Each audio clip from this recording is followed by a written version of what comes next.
Hello guys, and welcome back to Disappointing Turtle. I am Creed. Don't forget to like and subscribe, thank you very much. The more you like my videos, the more people get to watch them. And interesting little fact, this is the third time that I have filmed this video this evening. So please show your support and make those 3 times worthwhile. I've had no end of problems, so I updated my laptop last week to Windows 11 and I didn't have any problems when I first did it, but apparently my microphone doesn't work now and my camera is being super dodgy as well, so I need to fix that. I have just spent 2 hours trying to fix it. It isn't happening, so I've had to do the really unconventional thing and whap my phone out, so hopefully the audio is okay and the picture is okay, so apologies all round. I initially was gonna do a different video today, so yeah, I'd even pretty much like half edited and filmed another video as well, so I've been busy, but I have absolutely nothing to show for it. really annoying. Never mind, it's all for you. I love you guys. You might have seen recently that there has been quite a bit of uproar. There's lots of people. It is Saturday today, but I don't think I'm going to get this video out now thanks to all my technical difficulties. All fun and games, eh? But lots of people were on strike or boycott for KVK. It was mostly a non-spend thing, so I think a lot of people just stayed at home and defended rather than going out and attacking. Yeah, there's been quite a lot of talk in Facebook. A lot of people are really annoyed for various reasons. I'm going to go over a lot of them with you guys today, but what I didn't want to do was just basically sit here and have a massive whine about lots of things that I've probably moaned about before, and obviously just like rehash things that other people have also had a bit of a bitch about. So I am gonna obviously go over stuff that are the problems, the things that people that are joining this sort of boycott movement are expecting from it, but I'm also going to offer some solutions that I think could help fix the things that are going wrong, essentially. So yeah, fingers crossed. I don't know if they're going to be viable solutions, but these are the best things that I can think of to pass on to the devs as maybe some stuff to think about to put a little bit of balance back into the game, because we are seriously wonky right now and it's not going down well. There's people leaving left, right and centre. There's all sorts of stuff going on. I've seen so many comments brewing over the last couple of months, but it has particularly reached a bit of a peak after Uncharted Seas, and obviously when the merger kind of broke. I think that was kind of the straw that broke the camel's back. So yeah, we're gonna go over all of the things today that the devs need to do to make GoG great again.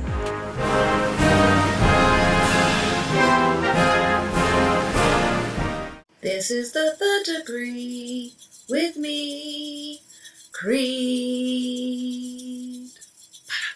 Obviously, this isn't the sort of video that I would usually do. I like to try and be a little bit insightful, and I am definitely one of the YouTubers out there that tries to defend Guns of Glory, but I think you get to a point where you just really see so much going on and you can't actually defend them anymore. It becomes really difficult to start defending these actions.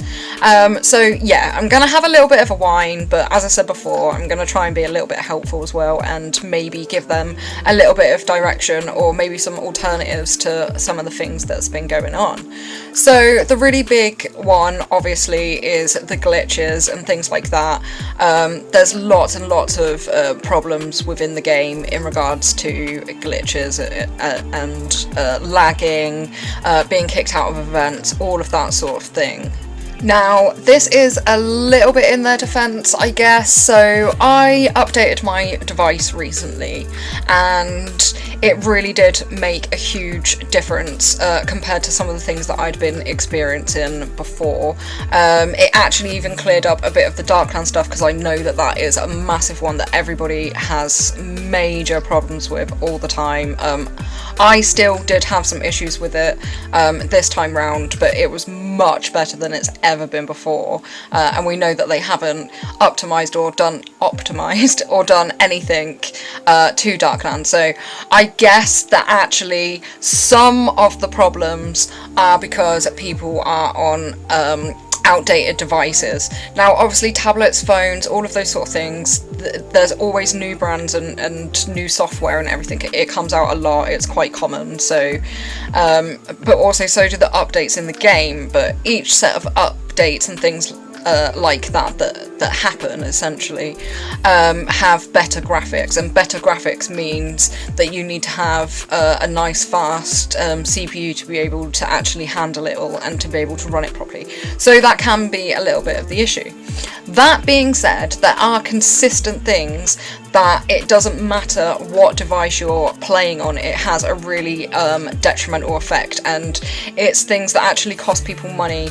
It's reasons to be annoyed and to be frustrated. So one of the really big things is bubbles. Obviously,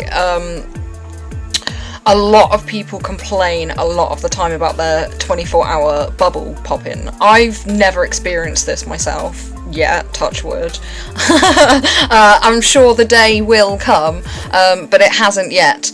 That being said, you don't expect to put one on and then it just to have vanished. And I did notice that one of the things that they did do in game is you get a mail, or you get a notification. If you have your game notifications turned on, which I know a lot of us don't because it's ridiculous, but if you do, you will get a notification saying that your bubble has popped, but a lot of people don't have that, so there needs to be something else put in that can notify players that that's happened, maybe something that is optional involving an email address or something like that. Definitely worth something for them to consider anyway. Darklands is another really massive one, other than the 2K bubbles that just seem to vanish.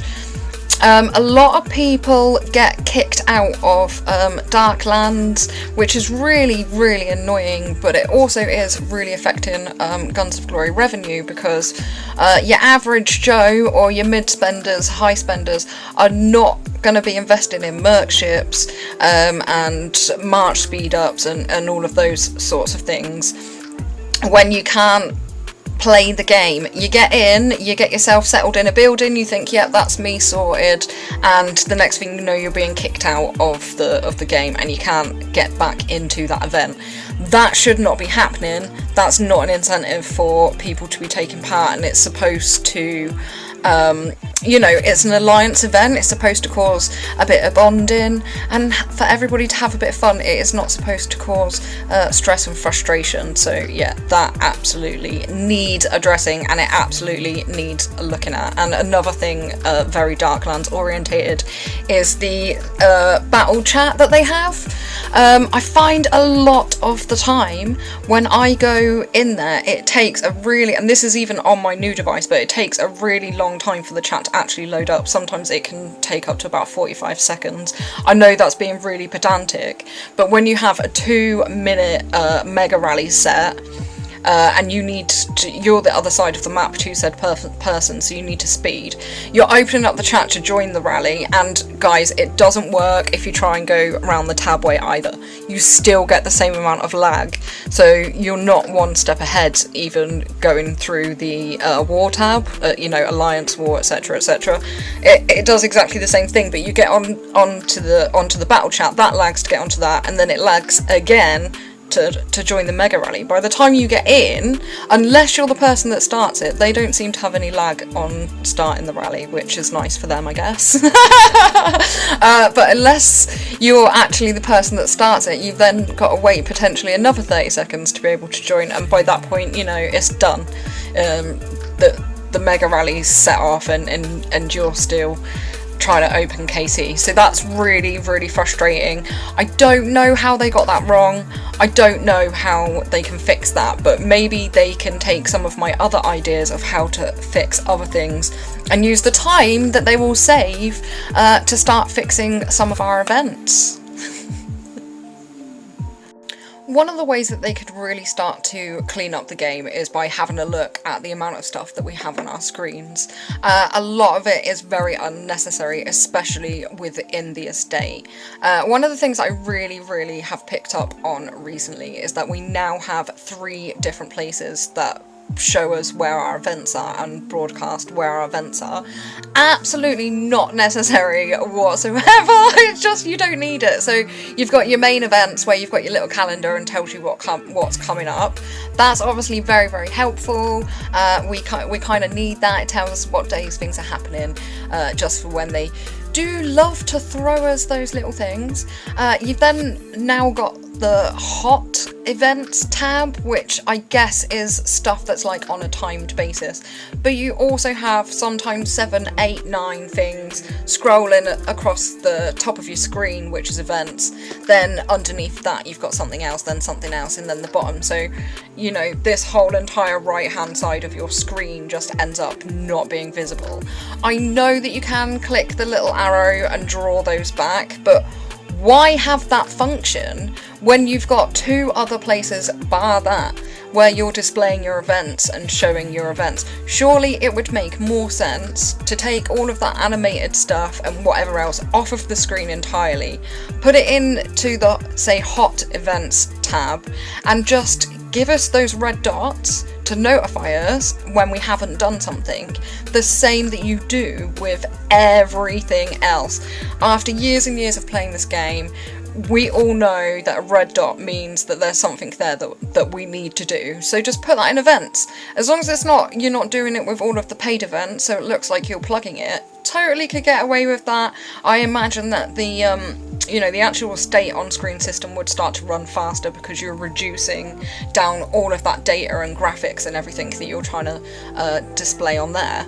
Another really unnecessary thing that we have now is the university, and I don't necessarily mean that the research is unnecessary, because in all sincerity it did need to be introduced in one way or another, especially, I don't think we need more March cap, but you know, whatever. The hospital capacity is definitely needed. We do need more damage stats because it kind of got to a point where they were sort of froze for a bit.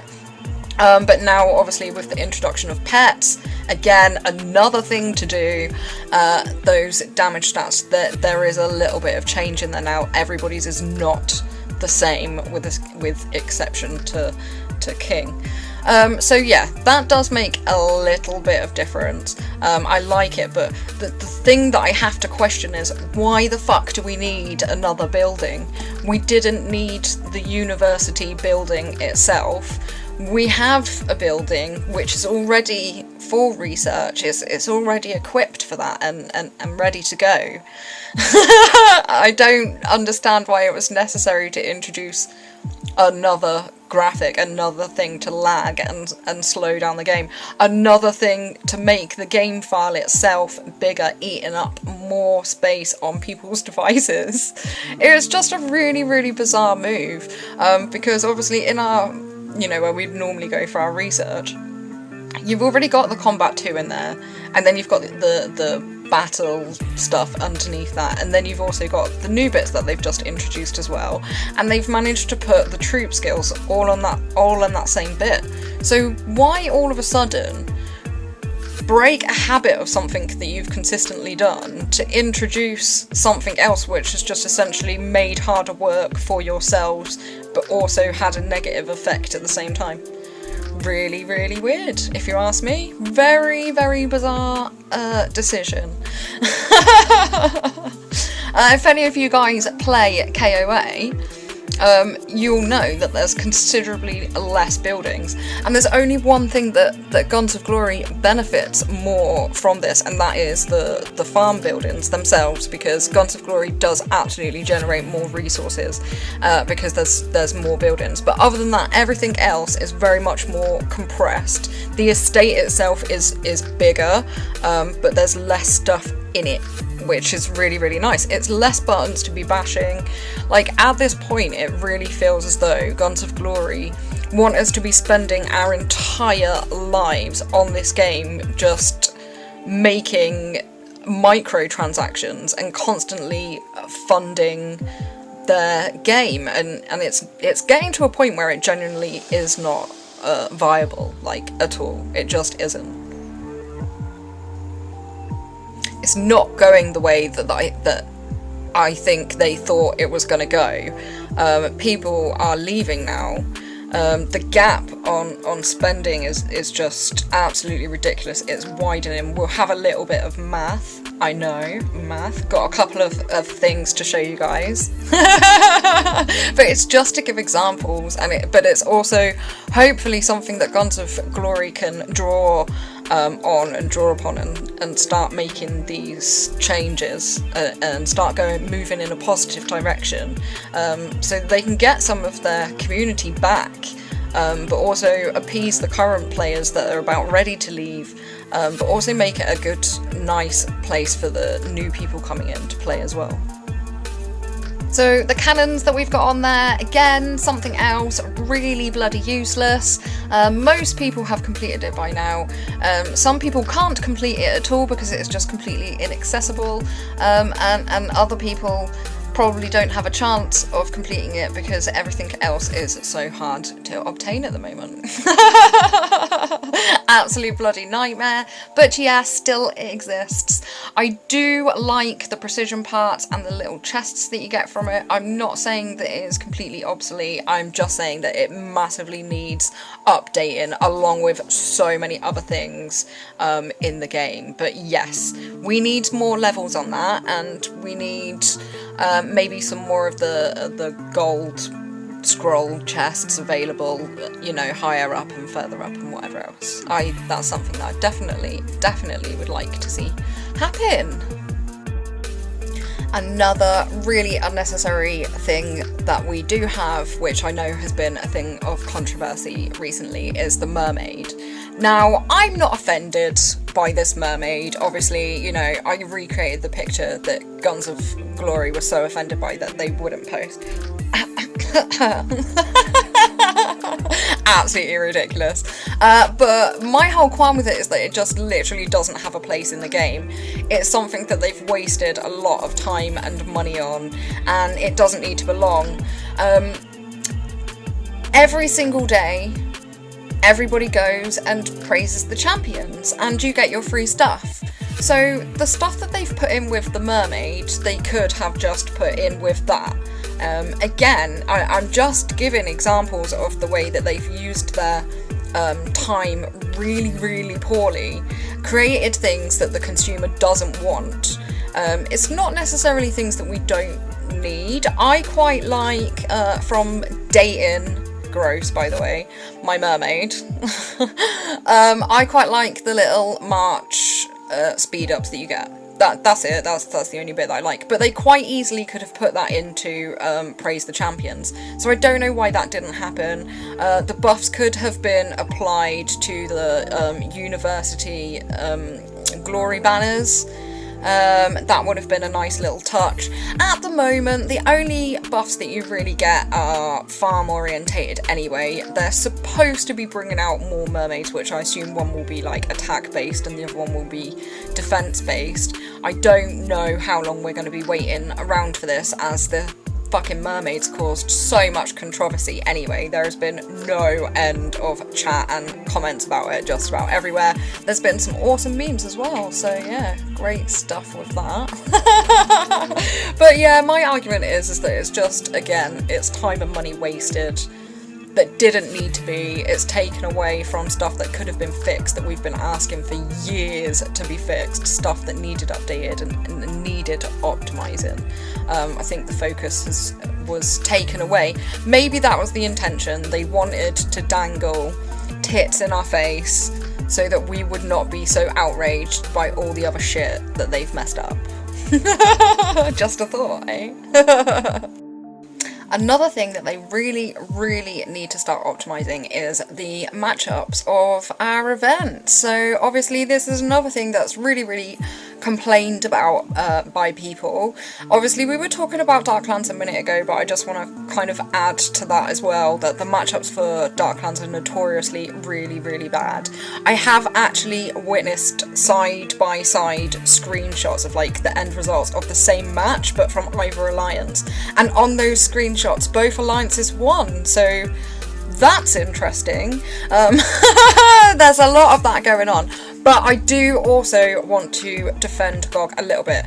A lot of the screenshots and complaints that I see being posted up to Facebook are screenshots of the actual alliance power, and that's not how Darklands is matched up. It's actually matched up just based on the power of the people that are registered to that event. So a little tip from me would be only register the people that are definitely going to turn up, because otherwise you 100% will get an unfair matching.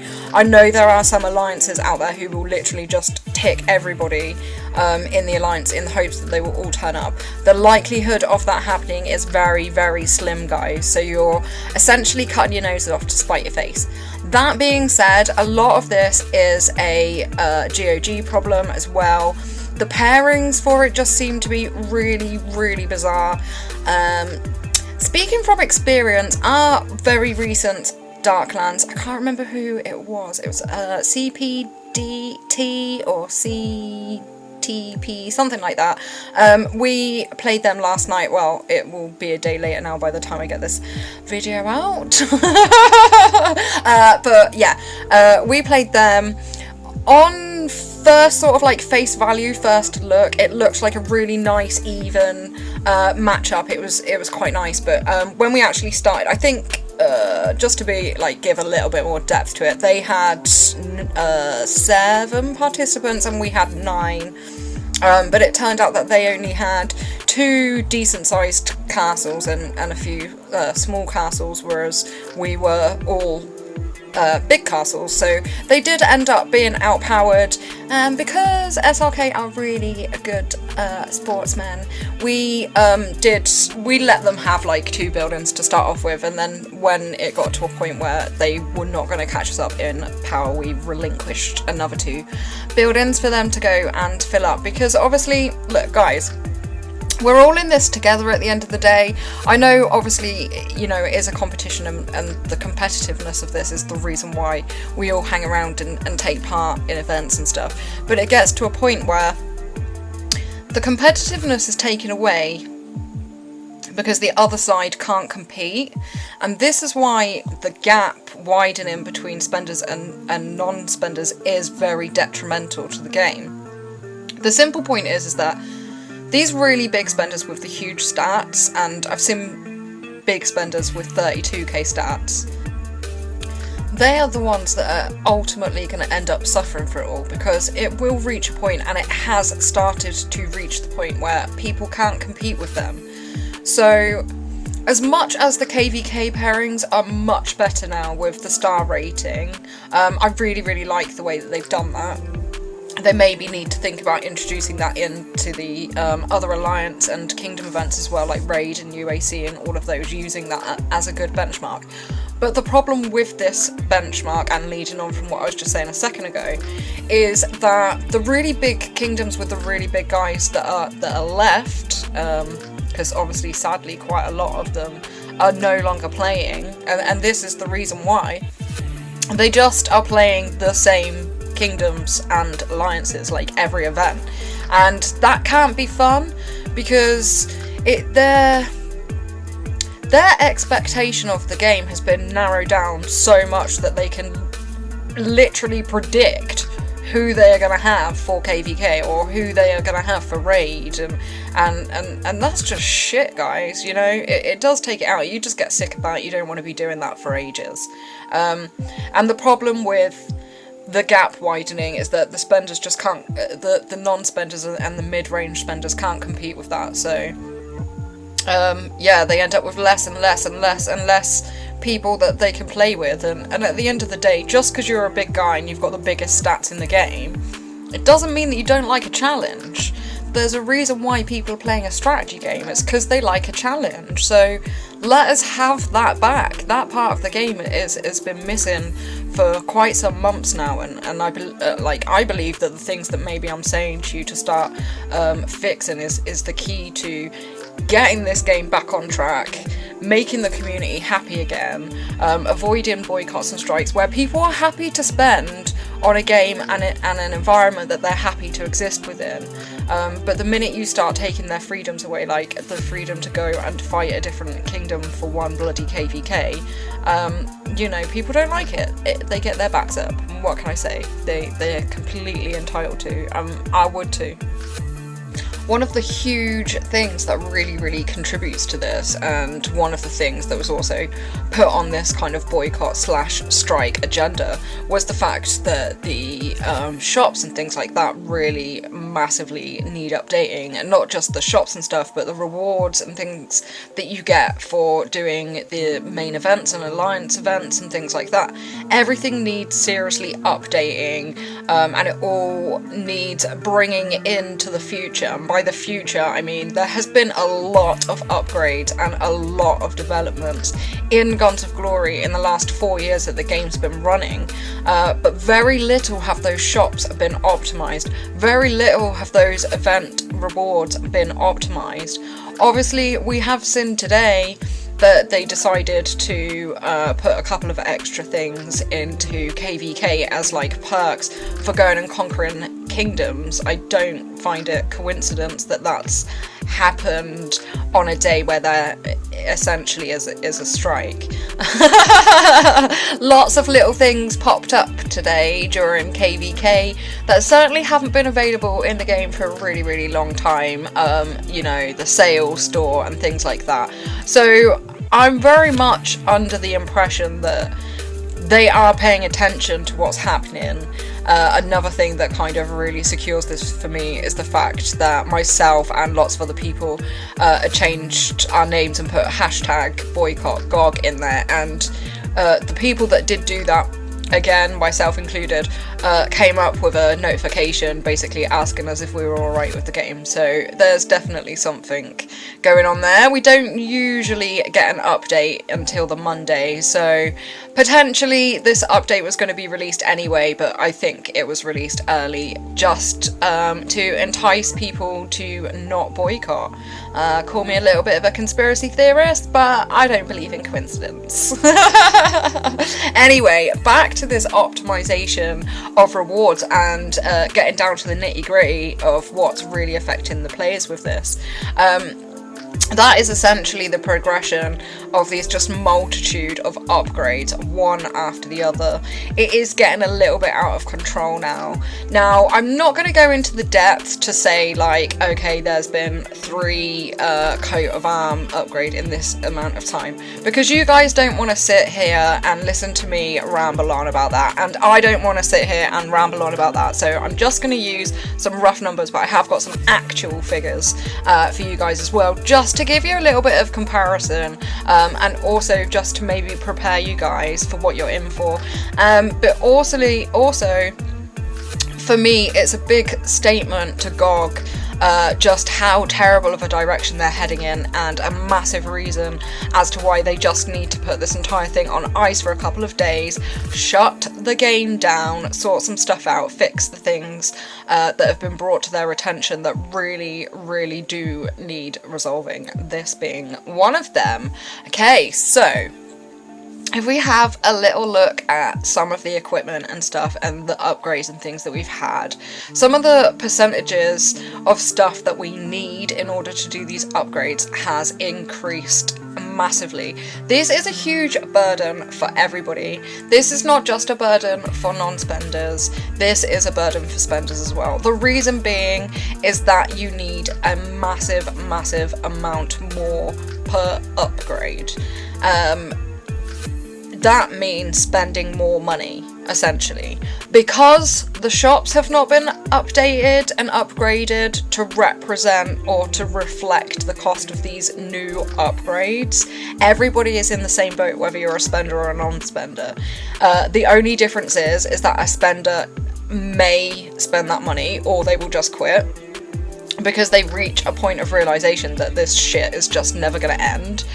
Or you're in the same situation as the spenders, where you're just not going to get that upgrade for a couple of months because you just can't do it no matter how big the grind is. So Meg helped me with a little bit of math with some stuff, because you guys know that that's not my strong point. I mention that all the time. I've probably already mentioned it in this video. I can't remember because I filmed it 3 times.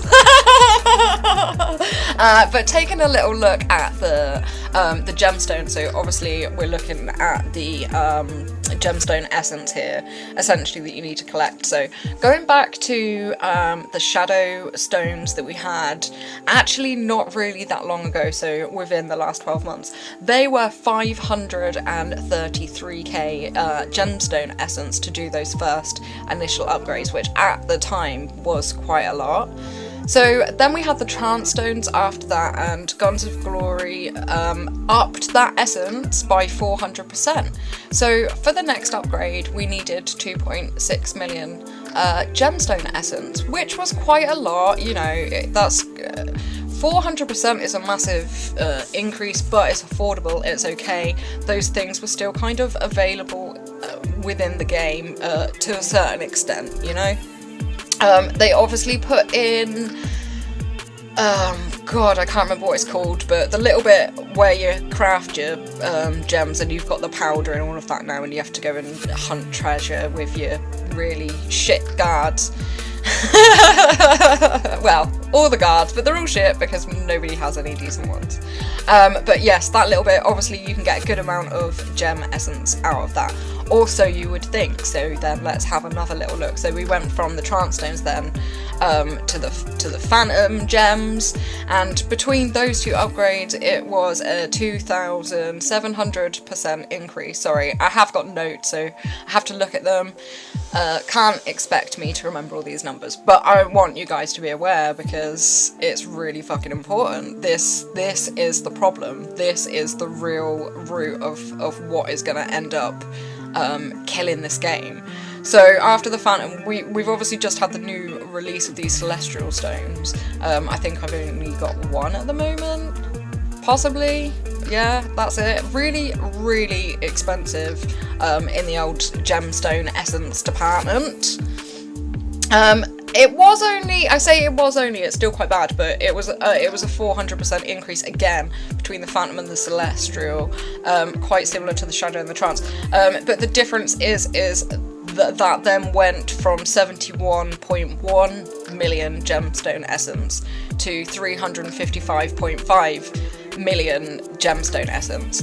That is an absolutely huge jump. It has never been made so that we have more, so that there is more available to us, so that we have to get more.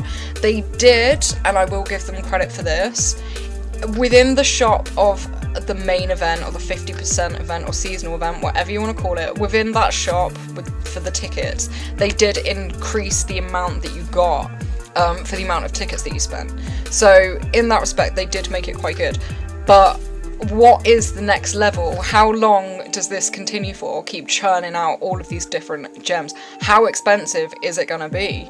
So if we look at it, obviously we had the 400% increases, but then we also had the 2,700% increase.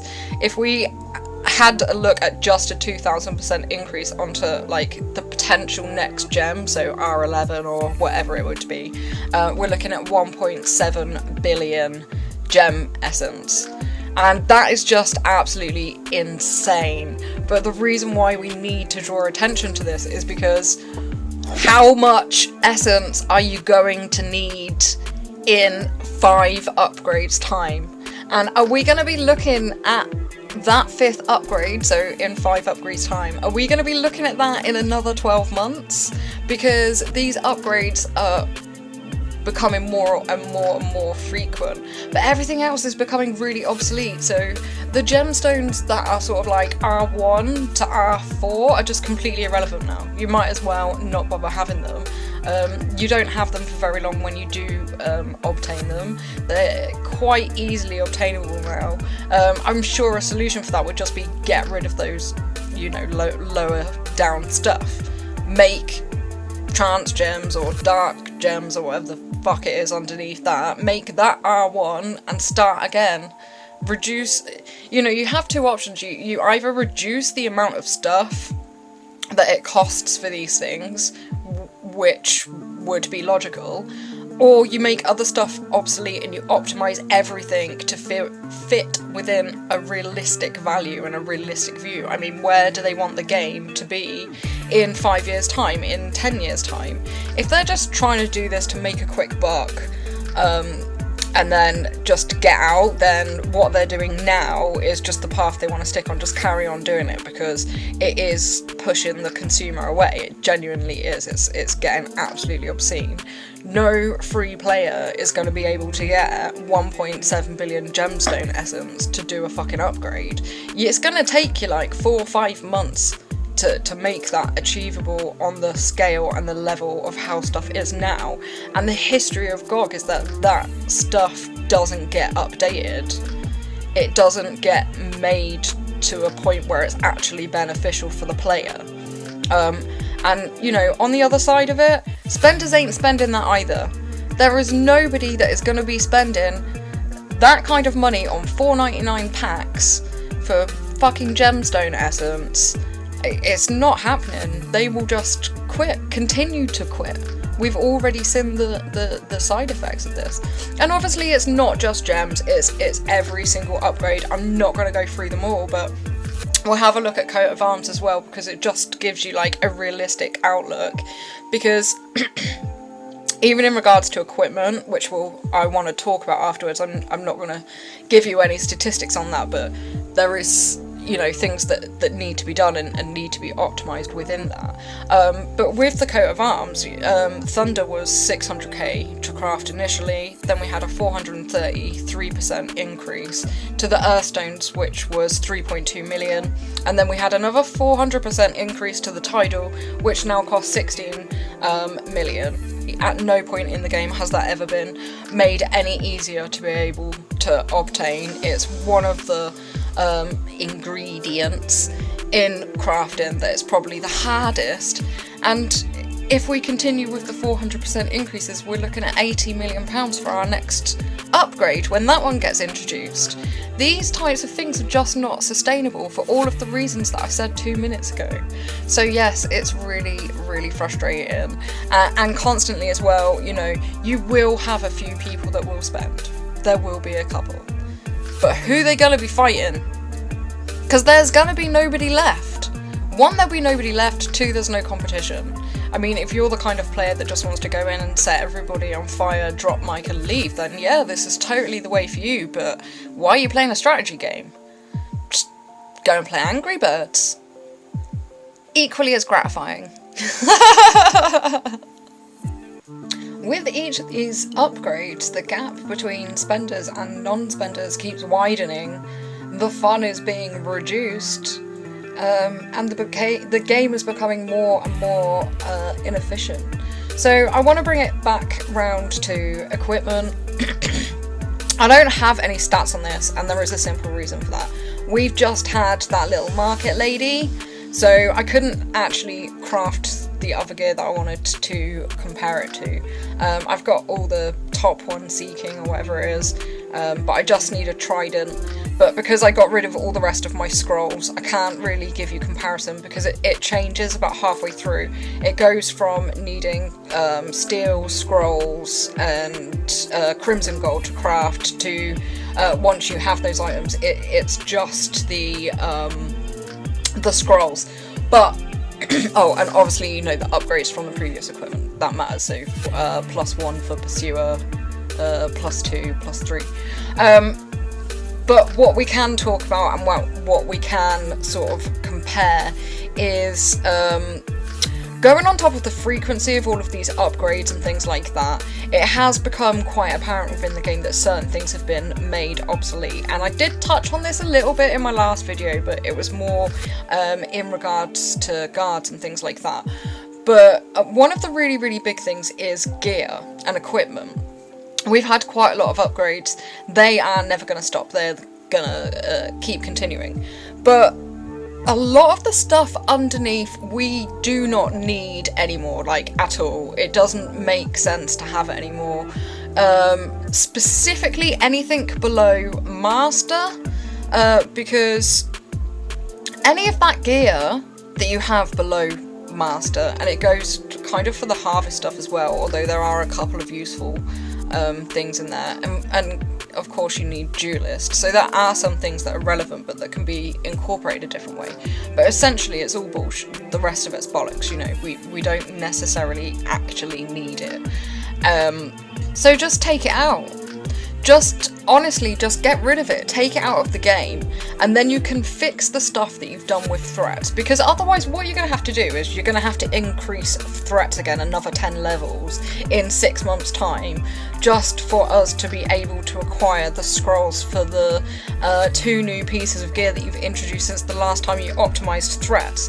Instead of doing that, just get rid of the stuff that people don't need anymore, like the retribution gear and stuff like that. It isn't relevant, it isn't actually even necessary, and then all you would do is you would just move around what's available on your threats. So, I don't know, you'd have like 0 to 10 would be Duelist or something, or you'd have, I don't know, 0 to 10 to be Masters, and then you'd continue from there. You'd have your buck gear and whatever else, but it would make things more relevant. But also on top of that, it would start aiding away at fixing the huge problem of the gap that is emerging of non-spenders and spenders, and the competitiveness and the stuff that's being taken out of it can easily be resolved by you doing that to everything, optimizing the game that way, creating a whole new playing field. It doesn't mean that people's stats and things like that are still going to be reduced, because let's face it, there are 1 to at least 4 gear of everything, of whatever. Nobody's using it anyway. So it's just kind of there as like foothold stuff to kind of get involved. But when you join an alliance, there's certain things that come available to you anyway, so you instantly get the buck scrolls from, I can't remember what it was bloody called now, but the one where you click the little statue in the middle. No, it's not coming to me, but that one, and it depended on like alliance tasks and a couple of kingdom tasks. You can grab all the scrolls from there anyway, so you're already like on your way to Pursuer, and obviously the game gives you some free lieutenant gear or something when you first initially start. So all of those things are there, but just instead of it giving you free lieutenant gear, it would give you free masters or free duelist, or something that's actually useful, something that's actually handy, because within a couple of days you've burnt through that and you're on to the next one, and you've burnt through that and you're on to the next one. Not because it's easy to obtain those stuff in game, because it isn't, but because a lot of the tasks at the beginning involve hitting threats and stuff. Like, you have to hit 10 level 1s, and, well, I think it's hit 1, hit 3, hit 10. And that's for all of them, so by the time you've rinsed through your tutorial, you know, you're quite a foot in. But my point is not necessarily the availability of those stuff, but the fact that you have so much irrelevant things still in the game, taking up space, taking up data, making those initial download files a lot bigger than they need to be. It's just little things that need tweaking and like making relevant again. The drop rate on guards is a massive one. I talked about that a lot in my last video, so I don't want to go over all of the same stuff in this video, even though it is so relevant and it's a really huge aspect. But they need to sort this out as well. They need to do some massive tweaking with this. I think they need to get rid of the kind of roulette style wheel of you might win this, you might win that. Anything that does involve that gambling essentially needs to be made free to play, so that they're not breaking any laws, or even just skimming on the edge of it, you know, being a little bit dodgy, charging people money for maybes is not very acceptable to anybody. It is a little bit unethical. I'm surprised that sits well with them. So that would be a good solution. Put those elements of the game into a free paid option and then, you know, sell the rest of it in packs or whatever. Another thing that really needs to change with guards is those frags. Something else that I've talked about before, and obviously Bloodfrost had a lot to say about that as well. But yeah, the frags need to go. We did have them at one point. They were handy. The way that the format was before, they worked really, really well. The way that they're doing it now, they don't work very well at all. The system is a little bit confuddled. The way they try to introduce this new sun, whatever it is, and that you can win frags, I think that's absolutely disgusting. You should be winning guards. And I made a big thing in my last video, and I will just mention it here as well, because I think it's a really good kind of solution to appease people on the guard situation, is that now that they have introduced them back into the main event, which is brilliant, don't get rid of that, really, really like that. So you can win tickets again for them, which you couldn't do before. They got rid of it for some unknown reason. But the fact that you can do that again now, I think they need to put in the shop maybe 2 or 3 high-end S-guards that you can just outright buy for tickets, not frags. You buy that guard. It needs to be one that's relevant, and it needs to be updated and kept up to date, not oh, here you go, you can have Donna and Bella and you can buy them for 100 tickets each, but we're not going to update it for 12 months. Because these sort of things, this is where the problem is going wrong, is that they're spending a lot of time on things that they shouldn't be, and not spending time on the things that are very easy to fix, and very manageable, and change the experience very, very quickly. So that is an addition that I would make if I was a GOG dev. This is a really, really weird one. I don't know if it's necessarily to do with the boycott, but this is definitely something that I've kind of picked up on over the last month or so that I definitely think is worth mentioning. But depending on what kingdom you're in, or after a certain point, you're entitled to different buffs, and there's different things within the expedition shops and things like that. That needs to stop, because they are still, I'll give an example. So obviously the 50% buff isn't available in 592 and above, and I'm not quite sure where the cutoff point is, but it's like the airship parts aren't available in the expedition shop in other kingdoms, the new ones, but I'm not sure where the cutoff point was for that. But yeah, like that's not cool, because the pairings are still the same. You might have New Kingdom paired with Old Kingdom, but they're instantly disadvantaged because they don't have construction buff and stuff like that. So I'm not really sure what the thought process was behind that. Don't know why that become a thing. It shouldn't be a thing. A player, your consumer's your consumer. You should be selling the same product to everybody, and it's as simple as that, really. And the really, really massive one that was obviously on everybody's agenda was the botched migration that kind of came about. Not really that great. Definitely not what we thought what we were going to get. I know that there weren't promises made as to what we were going to get, but we definitely had expectations. I don't know about you guys, but those expectations were not met for me. I don't know how anybody's going to benefit from it the way that they've done it. I think it was a really, really bad call. They should have stuck with the format that they had with Kings of Avalon, which is script that they already own. and they should have just used it because it was effective and it worked well. It made people happy and it kept your players happy, which kept them playing and kept them spending. So I think what you've done is massively counterproductive. I'd be really, really interested to see if anybody actually paid the $800 to migrate. Obviously that wasn't the cost for everybody. I've spoke about this in other videos, so I'm not going to go over it. The costing was varied, but a lot of kingdoms were pretty much just deemed to be high-end kingdoms, even though they're dead on their asses, and the price that was put there to move was absolutely unrealistic, and those kingdoms are probably going to die now. So another really shitty move from GoG. So I'm sure there's loads and loads of other stuff. These are the main kind of things, and these are the sort of things that need adjusting before introducing new upgrades, before bringing in topless mermaids and universities and no end of endless events.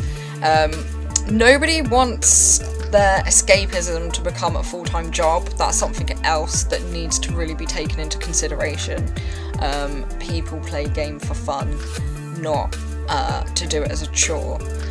So yeah, they really need to sort of like borderline start sorting shit out. I don't know if anybody's going to watch this. I don't know if it is going to make any difference whatsoever, but I did want to talk about it because it is important, and I am a gossip channel, and it is what people are talking about, it is what's being gossiped about. I always want to keep you guys in the loop on what's going on.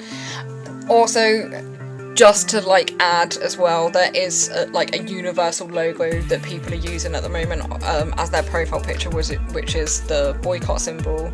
I'll put it on here, just screenshot it. If you want to use it, you can. This is a democracy. Nobody is forcing you to strike or take part in a boycott, but I feel as though I need to let you guys know why it's going on. I have a funny feeling most of you will agree with it, but at the same time, as I said at the very beginning, I wanted to give GoG some ideas of ways that they could fix things. You might agree with me, you might disagree with me, I don't know. Let me know down in the comment section, because I do absolutely love to hear from you guys. I love to hear your opinions. I love the things that to hear about the things that have really annoyed you, and I love to hear about the things that you really enjoy and that you want to keep. So yeah, that's it from me. Rant over for today. I have got another video in the pipeline. I had already started editing it, so that will probably be released a lot sooner than what I normally would have done if I hadn't done this one. Yeah. Please don't forget to like and subscribe. Let's try and get some traction on this so GoG can pick it up and start paying attention and get some of this stuff fixed. Ooh, that'll be nice. Don't know if it's going to happen, but we can keep our hopes up and keep our fingers crossed. Anyway, love you all. Have a fantastic day. Take care. Bye.